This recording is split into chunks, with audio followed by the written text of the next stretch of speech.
जयपुर राजधानी के अंदर तापमान काफी बढ़ा हुआ है, गर्माहट है, उमस है। ऐसे दौर में शहीद स्मारक के यहाँ पर जो बच्चों का भविष्य बनाने वाले शिक्षक, उनको आज धरना प्रदर्शन करना पड़ रहा है। कड़ाके की गर्मी हो या कड़ाके की सर्दी हो या भारी तेज बारिश हो या मूसलाधार, ये शिक्षक लोग हैं, हमेशा डटे हुए रहते हैं बच्चों का भविष्य बनाने के लिए। लेकिन सरकार इनकी सुध नहीं ले रही है, बिल्कुल भी नहीं ले रही है। इस वजह से इनको जयपुर राजधानी को चक्का जाम करना पड़ रहा है। जयपुर के शहीद स्मारक पर यहाँ पर हजारों की तादाद में शिक्षक यहाँ मौजूद है, महिला शिक्षक भी है, पुरुष शिक्षक भी है। और ये आज अगुवाई है राजस्थान शिक्षक संघ शेखावत की, और ये लोग इनकी कुछ मांगे हैं शिक्षकों की, ये सरकार से कुछ चाहते हैं। पहले इन्हें अशोक गहलोत सरकार से कुछ आशाएं थी, लेकिन वो खरी नहीं उतरी। अब नई सरकार भजनलाल सरकार की सरकार से आशा थी, लेकिन वो भी शायद मैदान पे खरी उतरती हुई नजर नहीं आ रही है। उनके मंत्री, शिक्षा मंत्री मदन दिलावर बार बार ऐसे स्टेटमेंट देते हैं, कभी आदिवासियों के लिए कुछ कह देते हैं, कभी किसके ऊपर क्या बोल देते हैं, कभी किसको कर जाते हैं, लेकिन वो उन्हीं के शिक्षा डिपार्टमेंट में किसी की सुनते नहीं है। हम बातचीत कर रहे हैं, माजरा क्या है, हम बातचीत जानेंगे इनसे, उनकी आखिर समस्या क्या है। जैसे कि ये सब लोग हजारों की तादाद में यहाँ पर ये मौजूद है शिक्षक, इनसे इनकी रूबरू हम जान लेते हैं। आपका नाम क्या, आप यहाँ पर आपका नाम क्या है? रामावतार सैनी है। और हम इकट्ठा क्यों हुए हो? यहाँ पर हमारी कुछ मांगे हैं राजस्थान सरकार से। सबसे पहली मांग है कि राजस्थान के जो दूर दराज शिक्षक अपने घरों से बाहर बैठे हुए हैं, उनके सरकार स्थानांतरण की नीति बना करके उनका ट्रांसफर जी क्यों कर रहे हैं? तबादला तो होता रहता है, चलता रहता है। तृतीय श्रेणी अध्यापकों का तबादला कभी नहीं होता है। अच्छा, जो घर से दूर बैठे हुए हैं तो अदर जिलों में, उनकी एक नीति बना करके उनकी ट्रांसफर किया जाए। ऐसे आप कहाँ के रहने वाले? मैं नीम का थाना सीकर से। पोस्टिंग कहाँ है आपकी? मेरी तो घर पे ही है। अरे अच्छा, घर पे ही है। लेकिन हमारे साथी हैं, हमारे साथ स्कूल खोलना चाहते हो? हमारे साथी है, घर पे तो नहीं हो सकता, लेकिन हमारे जो साथी हैं, जैसे ये साथी है हनुमानगढ़ से, अपने घर से 500 किलोमीटर। अच्छा, आप कहाँ से? हम हनुमानगढ़ से हैं। मेरी पोस्टिंग नीम का थाना में है। नीम का थाना में? हाँ जी, गृह जिला हमारा हनुमानगढ़ है। और 6 साल का थाना में क्या दिक्कत है? दिक्कत, हम समाज से कट चुके हैं। हमारा जो घर है वो हनुमानगढ़ में है, और हम कोई भी सामाजिक कार्य में वहाँ जा नहीं सकते हैं। छुट्टियां भी हमें पर्याप्त मिलती हैं, तो इस दौरान कोई भी अगर हमारे काम होता है तो हम जा नहीं सकते वहाँ पे। अच्छा, ये प्रॉब्लम, ये सबसे बड़ी प्रॉब्लम है, दूर दराज है समाज। देखो, इनकी मांग ऐसी है कि तृतीय श्रेणी अध्यापक ये धरना प्रदर्शन कर रहे हैं तबादले को लेके। ये इनका मूल जगह स्थान से ये कहीं दूर है। आप कुछ कहेंगे? हाँ सर। आपका क्या नाम है बताइए? धर्मेश कुमार वशिष्ठ। कहाँ से हैं आप? बाड़मेर से। अच्छा, बाड़मेर से हैं? हाँ जी। और पोस्टिंग कहाँ आपकी? सेंट्रल ब्लॉक में है। हाँ, क्या मांग है आपकी? हमारी मांग ये है कि थर्ड ग्रेड शिक्षक के ट्रांसफर किए जाए। जिस तरीके से शिक्षा मंत्री सीनियरिटी का बहाना बना करके थर्ड ग्रेड टीचर्स को गुमराह कर रहा है, समाज को गुमराह कर रहा है, ये नारा लगाना बंद करे।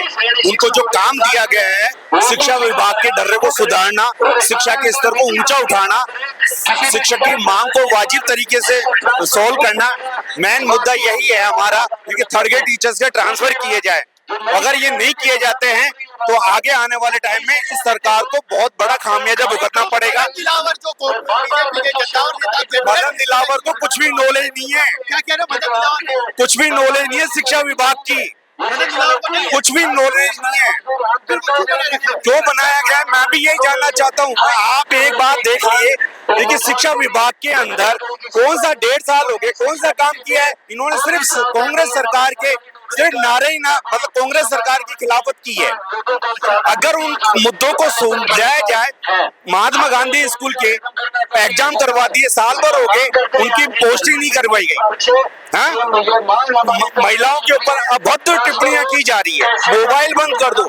इन्होंने कितने ऑर्डर निकाल दिए, सारे यू टर्न घुमा करके इन्होंने वापस किया है। महात्मा गांधी स्कूलों को बंद करने की थी, क्यों नहीं करे बंद?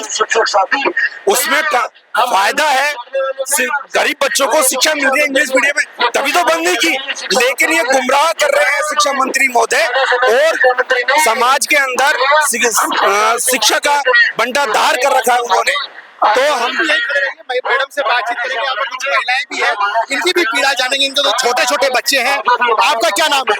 मेरा मीनाक्षी मीणा नाम है। आपकी पोस्टिंग का है? मेरी फलोदी है। और कहाँ के रहने वाले हो? मैं जयपुर की रहने वाली हूँ। फलोदी से जयपुर। हाँ, 500 किलोमीटर दूर हूँ और मैं अपने दोनों बच्चों को अपने साथ ही रखती हूँ। और कब से पोस्टिंग है आपकी? मुझे है ना 7 साल हो गए और 7 साल कंटिन्यू धरने में आते हुए हो गए। प्रत्येक धरने में आई हूँ, लेकिन गवर्नमेंट ने आज तक हमारी ट्रांसफर की, डीपीसी की, किसी भी तरह की कोई मांग पूरी नहीं की है आज तक। जब आप ट्रांसफर के लेके अपने स्थानीय विधायक या मंत्री के पास जाते हो तो क्या बोलते हैं? मंत्री जी आज तक तो वो तो है ना मीठी गोलियां ही दे रहे हैं। अभी तक कभी ऐसे नहीं कहा कि हम ट्रांसफर करेंगे, जबकि हम बहुत बुरे तरीके से परेशान हैं। महिलाएं हैं, बच्चों को अकेले लेके रहती हैं और उसके बावजूद भी है ना हमारा आज तक ट्रांसफर के लिए हमारी मांगे पूरी नहीं की है, जबकि हमें ट्रांसफर की सख्त जरूरत है, डीपीसी की जरूरत है। हमारे तृतीय श्रेणी का जो वर्ग है उसको बिल्कुल कुचला जा रहा है कि इनकी किसी भी तरीके की कोई मांग ही पूरी नहीं करनी है। इस प्रकार से हमारे साथ शोषण हो रहा है, बल्कि सभी का है ना जो प्रमोशन वगैरह डीपीसी वगैरह हर 5 साल में हो जाती है, लेकिन हमारी 9-9 10-10 साल तक डीपीसी के लिए वेट कर रहे हैं। पता नहीं कब से नहीं हुई है। 2008 से मेरे साथ एक टीचर है, 2008 से है ना जो पोस्टेड है, लेकिन उनका अभी तक ट्रांसफर मतलब डीपीसी भी नहीं हुई है, ट्रांसफर भी नहीं हुआ है।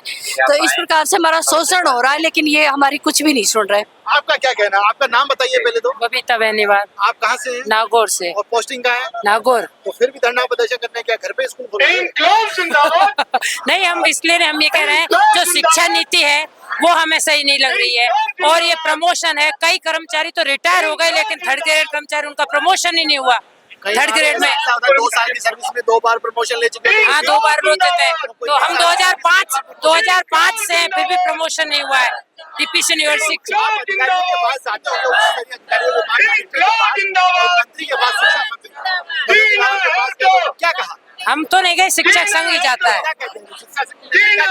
थर्ड ग्रेड को छेड़ना तो मधुमक्खी के छत्ते में हाथ डालना है। थर्ड ग्रेड को छेड़ना मधुमक्खी के छत्ते में हाथ डालना है। नहीं, ज्यादा भीड़ है ना तो उसको कोई छेड़ना ही नहीं चाहता है। आगे आगे कर रहे हैं वो लोग। बनाई गई है, हमारी समस्या विकट नहीं है, लेकिन इस समस्या को विकट बनाया जा रहा है। किसने बनाया? मंत्री बना रहे हैं, उनको समस्या हल करनी नहीं है, समस्या को सिर्फ बढ़ावा देना, उसको जो का त्यों रखना है बस। आपको मधुमक्खी का छत्ता कह रहे हैं? सर अगर मधुमक्खी का इतनी भ्रष्टाचारी फैला रखी है, इतनी भ्रष्टाचारी फैला रखी है इन्होंने। भ्रष्टाचार फैला रखा? ये जो सरकारें आती है इन्होंने, मतलब कि मैं खुद जयपुर 200 फीट पे रहती हूँ। मेरे पास में घर के पास में 3 स्कूल हैं, 2 साल से खाली पड़ी है सीटें, और वो क्या कहते हैं कि यहाँ IAS RAS की ही घरवाली आएगी, ऐसे वैसे को नहीं लगाएंगे हम। यहाँ तो सिर्फ RAS RAS IAS की घरवाली नौकरी करेगी। 3 साल से सीटें खाली पड़ी है, किसी को नहीं लगा रहे वहाँ पे। इससे ज्यादा भ्रष्टाचारी और क्या होगी? IAS RAS की घरवाली ज्यादा है, टीचर है क्या? हम जैसे टीचर नहीं है कि यहाँ तो IAS RAS की घरवाली नौकरी करेंगी और नहीं लगाएंगे। 3 साल से खाली पड़ी है 3 स्कूलों में, और मैं हर साल हाँ यहाँ लगेगी, खाली सीटें पड़ी हैं और यहाँ पे IAS RAS की बीवियां आएंगी, नहीं खाली रखेंगे किसी को। हाँ नहीं, किसी को नहीं लगाएंगे हम। और आज भी 3 स्कूलों में सीट खाली पड़ी है, और मैं हर साल योगा दिवस में जाती हूँ। हमारा 21 जून का योग दिवस आता है, मैं हर साल जाती हूँ और हर साल पूछती हूँ, आज भी खाली पड़ी है, लेकिन किसी को नहीं लगाते वो लोग, किसी को नहीं लगाते। हर जगह भ्रष्टाचारी कर रखे हैं। मैं कह रही हूँ कि ये जो छत्ता बता रहे हैं ना मधुमक्खियों का, इसकी जिम्मेदार खुद सरकार है, इसकी जिम्मेदार सरकार है। टाइम पे ट्रांसफर करती नहीं है, 10-10 साल से ट्रांसफर नहीं किए तो छत्ता तो बढ़ेगा ही। ना कोई गाइडलाइन है ना कोई नीति, तो ट्रांसफर फिर करेंगे नहीं तो छत्ता ही बढ़ेगा। गाइडलाइन से करें, जिनको 15 साल हो गए 10 साल हो गए उनका करें, छत्ता अपने आप कम होता रहेगा। अगर कुछ करेंगे नहीं तो बढ़ेंगे फिर। इसके लिए क्यों मैं 17 साल 2007 क्यों मैं, और छत्ता क्यों है, क्यों नहीं करते? सवाई माधोपुर रहने वाली जयपुर क्यों? किस तरह से ये हाल बता रहे हैं, कोई नागौर से है, कोई बाड़मेर से है, कोई जैसलमेर से है। उनकी हालत आप देख लीजिए, अपने बीवी बच्चों को छोड़ के वो वहाँ बैठे हुए हैं। और असल बात है, इनका प्रमोशन भी नहीं हो पा रहा है, डीपीसी नहीं हो पा रही है, तो तबादले से ये परेशान है। वो तबादला करेक्टिव 800 किलोमीटर दूर है और सरकार इनको नहीं सुन रही। सरकार इनको बकायदा मधुमक्खियों का छत्ता और कह दिया गया है। इनसे भी बातचीत जान लेते हैं। आपका क्या नाम है?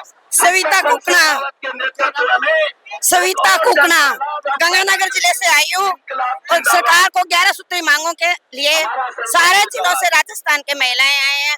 मेन मुद्दा है डीपीसी थर्ड ग्रेड टीचरों का ट्रांसफर करना, नई शिक्षा नीति के खिलाफ, और नई शिक्षा कोई फायदा नहीं है इसमें। नई शिक्षा नीति से कोई फायदा नहीं है, नुकसान सबसे पहले टीचरों की संख्या कम करे जा रही है वहाँ पे। और नई शिक्षा नीति के बच्चों का 3rd क्लास से शुरू कर रहे हैं, तो प्राइमरी सेक्शन उधर आंगनवाड़ी को दिया जा रहा है, तो उसमें टीचरों को तो नुकसान ही नुकसान हो रहा है सर। इनकलाब जिंदाबाद, क्या चीज है? इनकलाब जिंदाबाद, शिक्षक संघ शेखावत जिंदाबाद। क्या कह रहे हैं मदन दिलावर? मदन दिलावर कह रहे हैं वादा कर देंगे पिछले साल कितने साल हो गए टीचर बैठे, 15 साल से एक सीट पे बैठे हैं, 22 साल से बैठे, कहाँ है ट्रांसफर? आज आपने कोई ट्रांसफर नहीं हो रही। राजस्थान के तमाम कर्मचारियों को ये हालात आप देख रहे हैं कि किस तरह से ये लोग परेशान हैं, टीचर्स हैं, और ये यहाँ पर ये कह रहे हैं कि हमारे तबादले होने चाहिए। और सबसे बड़ी बात है ये मैडम ऐसी गर्मी में छाछ पी रही है, कहाँ से हैं आप? शक्तिशाली है। सब कुचामन से हैं हम। और क्या मांग लेके आए हो आप? हाँ जी, क्या मांगे आपसे? हमारी ट्रांसफर है और डीपीसी बहुत सारी मांगे हैं, सारी शेखावत संघ के साथ जो सारी मांगे हैं उनके साथ में हम। सरकार मान नहीं रही क्या आपकी बात को? नहीं मान लेते तो आने की जरूरत ही नहीं पड़ती। सरकार ने तबादला करने की मदद दिलावर से भी बोला है, फिर भी नहीं, तबादला तो कर ही नहीं रही, कई वर्षों से बैठे हैं लोग, कई पोस्टिंग का आपकी? मेरी कुचामन है, रहने वाले कहाँ? मैं यहाँ से हूँ, जयपुर से। कितना दूर है? हाँ जी, तो परेशान होने घर वाले से सबसे पहले होते ही है सर, होते ही है, वक्त समय पर नहीं आ पाते। मंत्री के पास गए तो क्या कहा उन्होंने? वो कह रहे हैं कि ना जरूरत कहाँ है तुम्हें, बस वो यही तो वापस लौटा देते हैं कह के। उनका बदले में कोई जवाब दिया आपने? कुछ भी नहीं देते हैं, बस ऐसे मीठी गोलियां दे के निकाल देते हैं बस। नई शिक्षा नीति के बारे में क्या कहेंगे? नई शिक्षा नीति गोल सी है, घूमी हुई है, अभी समझ में नहीं आ रहा लोगों को एक्चुअल में है क्या। बस इसी तरह से चल रहा है, बेवकूफ बनाया जा रहा है ये। देखो जिस तरह से ये कह रहे हैं जी कि नई शिक्षा नीति में अभी कोई ट्रांसपेरेंसी नहीं है और अभी वो अदर झूल में है, शिक्षकों के पद खाली हैं, और इन महिलाओं की पीड़ा देखिए, कोई 500 किलोमीटर दूर घर से दूर है, कोई 600 किलोमीटर दूर से है, घर परिवार से दूर है, तनाव रहता है और ना प्रमोशन हो पा रहा है। किसी का 2 साल में हो जाता है कि, लेकिन इनका 20-20, 22-22 साल हो गए फिर भी इनका प्रमोशन नहीं हो रहा है। कुछ शिक्षक नेताओं से हम जान लेते हैं कि आखिरकार उनकी क्या मांगे हैं। आपका क्या कहना है?